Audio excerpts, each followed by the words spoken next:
अस्सलाम वालेकुम। How are you? क्या हाल है सबका? आज हम डिस्कस करेंगे। Today I will discuss about the mastitis disease.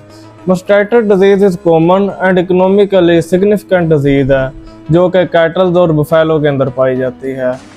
It is a bacterial, ये बैक्टीरियल इन्फेक्शन की वजह से विकास हो जाती है।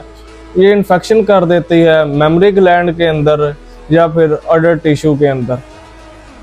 अब हम चलते हैं इसके काजेज की तरफ के इसके काजेज क्या हैं।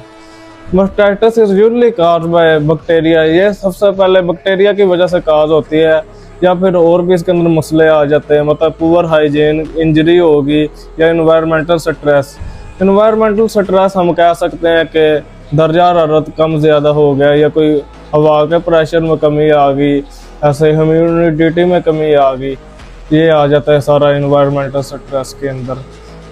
इसके अंदर आप आगे चलते हैं कि बैक्टीरियल इन्फेक्शियस एजेंट कौन से हैं। उसके अंदर फर्स्ट आता है कि स्टेफिलोकोकस ओरियास, इकोलाई आ जाता है, माइकोप्लाज्मा आ जाता है और स्ट्रेप्टोकोकस आ जाता है। ये अफेक्ट करते हैं इस बीमारी को जो कैटल्स और बफेलो के अंदर पाई जाती है। इसका थर्ड काज ये है कि हमें इम्प्रूव योर मिल्किंग टेक्निक्स, हमें जो मिल्क निकालने के टेक्निक्स हैं, तरीके हैं, इनको बेहतर करना चाहिए, नहीं तो इससे भी ऐसी बीमारियां हो जाती हैं। नेक्स्ट इसका ये है ओवर मिल्किंग। ओवर मिल्किंग की वजह से भी हो जाती है और आजकल तो हम मशीन्स यूज़ कर रहे हैं दूध निकालने के लिए, तो उनसे भी ये बीमारियां हो सकती हैं अगर मशीन के अंदर कोई खराबी हो जाए। तो नेक्स्ट इसका कार्य ये है इंजरी अडर या टीट्स का, अगर कोई ज़ख्म हो जाए अडर के अंदर या टीट्स के अंदर तो उससे भी ये बीमारी हो सकती है मास्टाइटिस। अब हम चलते हैं इसके सिम्टम्स की तरफ।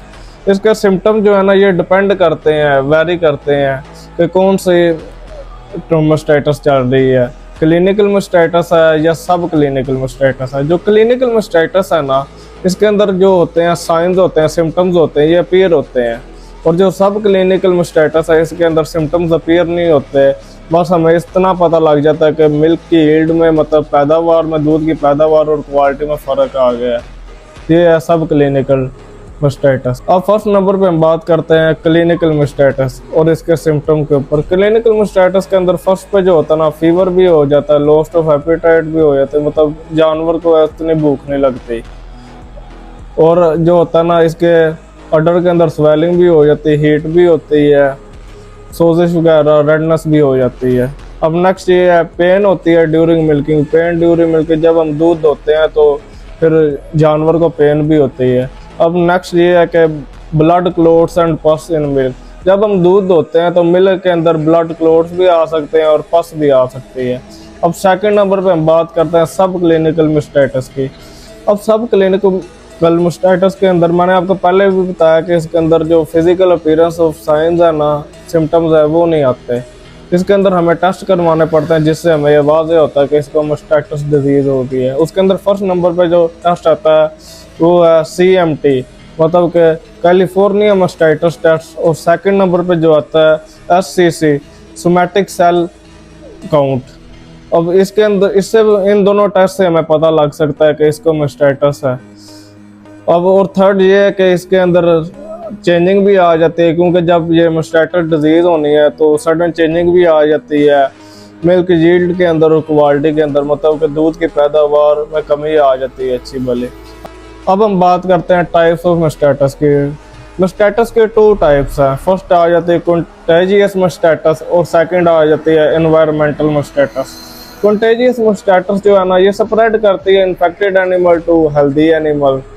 और जो एनवायरमेंटल मास्टाइटिस है ये होता है, डिपेंड करता है इन्वायरमेंट से रिलेटेड होता है, इससे भी ये बीमारियां हो सकती है, मास्टाइटिस हो सकती है। अब हम चलते हैं मास्टाइटिस के प्रिकॉशंस की तरफ कि हम क्या एहतियाती तदाबीर करके अपने जानवरों को मास्टाइटिस जैसी बीमारियों से बचा सकते हैं। सबसे पहले नंबर पर जो आता है कि हमें वॉश योर हैंड, हमें अपने हाथ अच्छी तरह वॉश करने चाहिए दूध धोने से पहले और दूध धोने के बाद। टीट्स को भी अच्छी तरह वॉश करना चाहिए। सेकंड पे आ गया प्रॉपर्ली सैनिटाइजिंग मिल्क मशीन। अगर हम मशीन से दूध धो रहे हैं तो हमें चाहिए कि हम अपनी मिल्किंग मशीन है ना, उसको अच्छी तरह सैनिटाइज करें। इसका नेक्स्ट प्रिकॉशन ये है कि separate the mastitis infected animal. कि अगर हमारे पास कोई ऐसा जानवर है जिसको ये मास्टाइटिस जैसी बीमारी है, तो हमें चाहिए कि हम अपने हेल्दी जानवर से उसको दूर रखें ताकि दूसरों के अंदर ये ट्रांसफ़र ना हो सके। नेक्स्ट आ गया avoid over milking. Avoid over milking के अंदर आ जाता है कि हमें दूध देने की ज़्यादा कोशिश नहीं करनी चाहिए। दूध के हम ज़्यादा मिल्क हासिल कर लें एक जानवर से, हमें ऐसा नहीं करना चाहिए। नेक्स्ट आ जाता है कि use pre and post milking tits. हमें चाहिए कि हमें प्री एंड पोस्ट मतलब आगे और पीछे दोनों टीट्स को मिल्क दूध होने के लिए इस्तेमाल करना चाहिए। नेक्स्ट आ जाता है keep bedding clean and dry. कि हमारे जानवर जिस जगह बैठते हैं हमें चाहिए कि उसकी साफ सुथराई करें और उसको खुश्क रखें।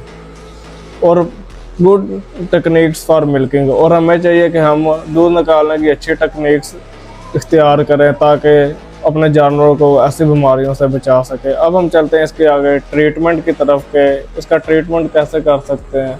ट्रीटमेंट इसका ये है कि इंट्रा मेमोरी एंटीबायोटिक्स। हमें चाहिए कि हम अपने एनिमल को इंट्रा मेमोरी एंटीबायोटिक्स दें, लेकिन तब कि हम अपने डॉक्टर मुतलका डॉक्टर है उससे पूछ के दें। और नेक्स्ट ये है कि एंटी इन्फ्लामेटरी ड्रग्स। हम अपने जानवरों को एंटी इन्फ्लामेटरी ड्रग्स दें जिससे हम जो अडर के अंदर सोजिश है उसको भी कम कर सकते हैं। लेकिन ये सब कुछ आपने अपने जो रिकमेंडेड डॉक्टर है उससे पूछ के लेनी है दवाइयाँ। आज मैंने आपको बताया मास्टाइटिस के बारे में। अल्लाह हाफिज़ फॉर द नेक्स्ट वीडियो।